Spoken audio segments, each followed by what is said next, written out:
Nung isang araw mga tol, pinanood natin yung pagkumpiska ng Amerika doon sa mga oil tanker na mula sa Venezuela.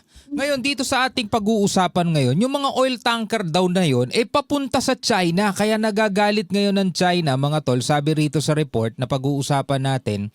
Dahil pinutol ng Amerika mga tol yung kanilang supply daw ng langis. Well, pag-usapan natin yan mga tol, samahan ninyo ko. I'm just a young nigga chillin' on it. First time I seen ice was a Alright, magandang araw sa inyong lahat mga tol. Welcome ulit sa ating bagong video, reaction, review, commentary, opinion, criticism at kung ano-ano pa.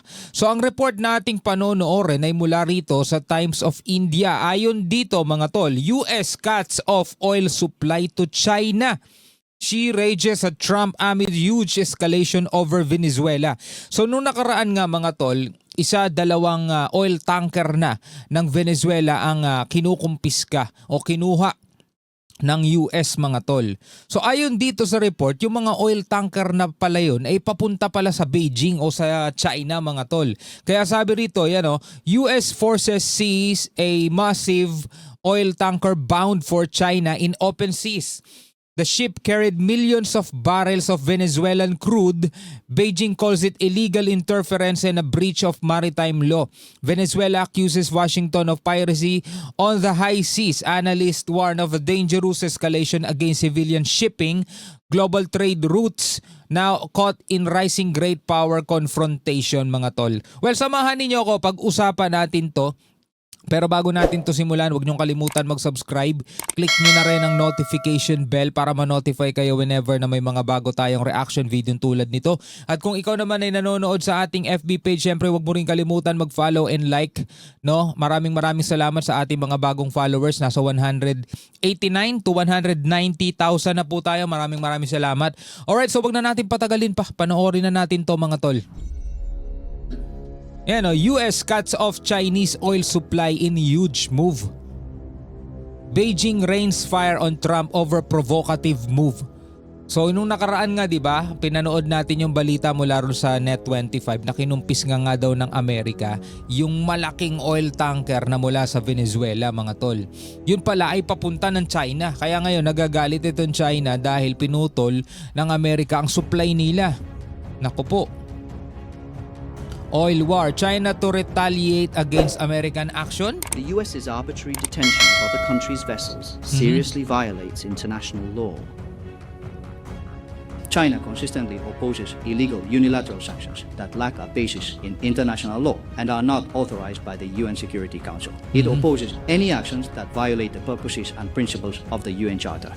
So eto, kinukondina ng China etong unilateral, sabing ganon, o yung solong desisyon ng US na isanction ang langis dito sa Venezuela. The purposes and principles of the UN Charter infringe upon the sovereignty and security of other nations and all unilateral bullying acts. Venezuela has the right to independent development and mutually beneficial cooperation with other countries. We believe the international community understands and supports Venezuela's position in safeguarding its legitimate rights and interests.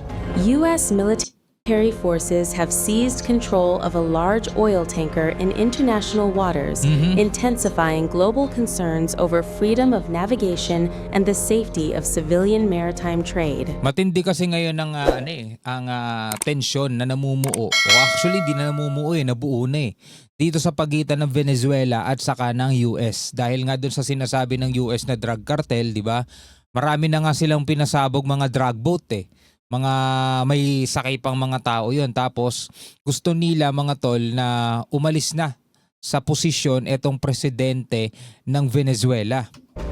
The vessel, Centuries, was transporting as much as 2 million barrels of Venezuelan crude oil to China. Grabe, no? When it was intercepted by American forces. So sa gulo na namumuo dito sa pagitan ng Venezuela at saka ng US is nadadamay ngayon etong China kasi sa kanila pala papunta etong mga langis na galing Venezuela. Kaso hinuli ng hinarang ng US. According to multiple reports, The operation involved both the U.S. Coast Guard and the U.S. Navy, supported by MH-60T helicopters and elements believed to include a maritime security response team. The oil cargo was owned by VS Tayana Oil Trading, a China-based energy firm. Oh. The boarding of the Centuries marks the third time this month that U.S. forces have acted against civilian vessels on the high seas. Third time na. Several international law experts have described these actions as serious breaches of international maritime law. China's Ministry of Foreign Affairs strongly condemned the seizure, calling it an unlawful interference in legitimate global commerce and a violation of freedom of navigation. Venezuela also denounced the operation, with officials once again accusing Washington of engaging in what they described as piracy at sea. Kung ikaw ang tatanungin mga tol, ano ang iyong masasabi doon sa aksyon na ginagawa ngayon ng Estados Unidos laban dito sa Venezuela? Yung panggigipit nila doon, 'di ba? Yung pagkumpiska nila doon sa mga oil tanker ng Venezuela kasi sinanction nila 'yan, hindi sila pwede magbenta. At pag nakita nila mga tol na nagbebenta o nagshi-ship ng mga langis etong Venezuela, is kukumpiskahin nila, which is yun na nga ang ginawa nila mga tol. Nakumpiska na nila yung ilang mga oil tanker. Ngayon nagre-react etong China kasi papunta pala sa kanila yun. Kailangan nila. From Beijing's perspective, the incident reinforces long-standing fears that the United States and its Western allies could leverage their dominant global naval presence to disrupt China's trade flows.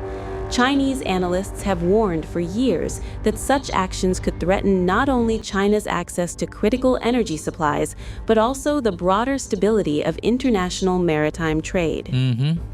These concerns intensified in the early 2010s after the Obama administration launched its Pivot to Asia strategy, which sought to expand U.S. and allied military capabilities around China's periphery. American defense circles have openly debated the concept of a distant blockade against China, aimed at targeting civilian shipping far from East Asia in order to pressure Beijing without engaging directly with the People's Liberation Army. Dalawa ang tinatamaan, Beijing at saka Venezuela. The U.S. Naval Institute and other strategic forums have even published proposals suggesting the use of private maritime contractors to disrupt Chinese commercial vessels during a major crisis, underscoring the seriousness with which such scenarios have been considered. Despite China's rapid expansion of its naval and air power projection capabilities, analysts note that Beijing remains unable to protect all of its global shipping routes, particularly those beyond East Asia.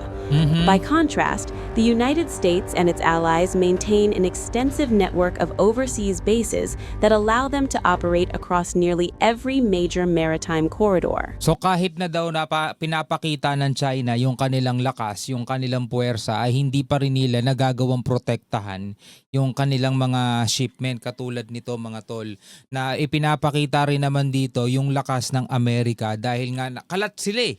'Di ba? Napakarami nilang mga bases sa iba't ibang panig ng daigdig mga tol. So dito ipinapakita na parang mas dominante pa rin yung Amerika. The seizure of Venezuelan tankers is not Ito pa mga drug boat to. without precedent. In November, U.S. Special Forces boarded a cargo ship in the Indian Ocean and confiscated, then destroyed, Chinese goods bound for Iran. Although U.S. officials said the cargo had both civilian and military applications, critics noted that the broad definition of dual-use goods effectively places a wide range of civilian exports at risk. Observers view the operation against the Centuries as a significant escalation. Unlike previous tankers targeted under U.S. sanctions, the Centuries itself was not formally sanctioned, raising alarm that enforcement actions may now extend beyond clearly designated vessels. Alam nyo, ayon dito sa mga report na to, kung makikita nyo, meron talagang tensyon, meron talagang away na namamagitan sa mga bansang to. No? Nakakatuwa lang isipin mga tol na kapag nagkikita-kita sila, kamayan, photo op, di ba? Akala mo talaga mababait na magkakaibigan, close sa isa't isa. Pero after nung mga meeting na ganun mga tol, ganito ginagawa nila, nagigipitan sila sa isa't isa. No, hindi mawawala mga kapatid no sa isipan natin na posible itong kanilang mga aksyon sa kanilang mga bansa ay maghahatid pa sa mas malawak na kaguluhan. Huwag naman sana no, pero dahil nga sa mga nangyayaring to, posible to mga tol Mauwi talaga to sa mas matinding labanan In response to perceived vulnerabilities, China has spent the past 15 years reducing dependence on seaborne energy imports by expanding renewable and nuclear power and developing overland oil pipelines from Russia and Central Asia. China has also sought alternative maritime routes. With Russian support, Chinese shipping firms have begun using the Northern Sea route through the Arctic, assisted by Russia's nuclear icebreaker fleet. The first confirmed export via this route took place in October 2025.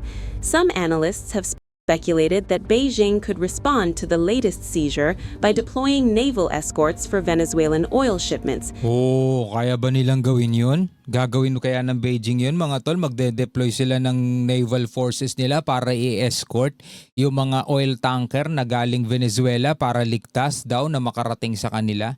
Ang kaso mga tol, mapipigilan ba ang Amerika nun? Siyempre parang sa Amerika yun no?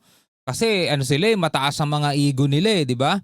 Pag sinabi ng Amerika hindi kayo pwede mag-transport ng kahit na diyang oil, di ba? May sanction kayo Tas nakita nila bantay sarado ng mga naval forces ng China. Hindi kaya pagmulan lalo ng kaguluhan yun, di ba? Magpapapigil kaya ang US pag gusto ulit nilang kumpiskahin yung panibagong oil tanker, no? Kaso may nakita silang kasamang mga Chinese naval forces.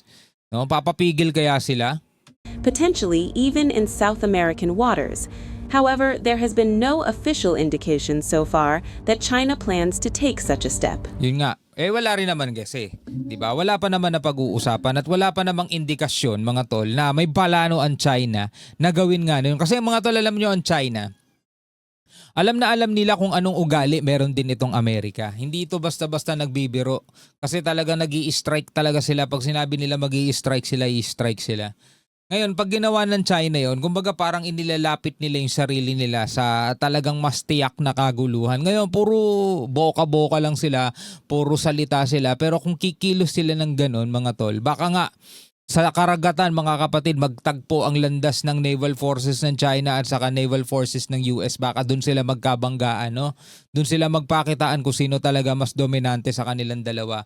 Anyway, bilang mga manonood at bilang mga Pilipino, ano ang inyong masasabi dito sa report na ito na ating napanood mula rito sa Times of India? Pwede ka magbigay ng iyong sariling komentaryo. Ano sa tingin mo mga kapatid?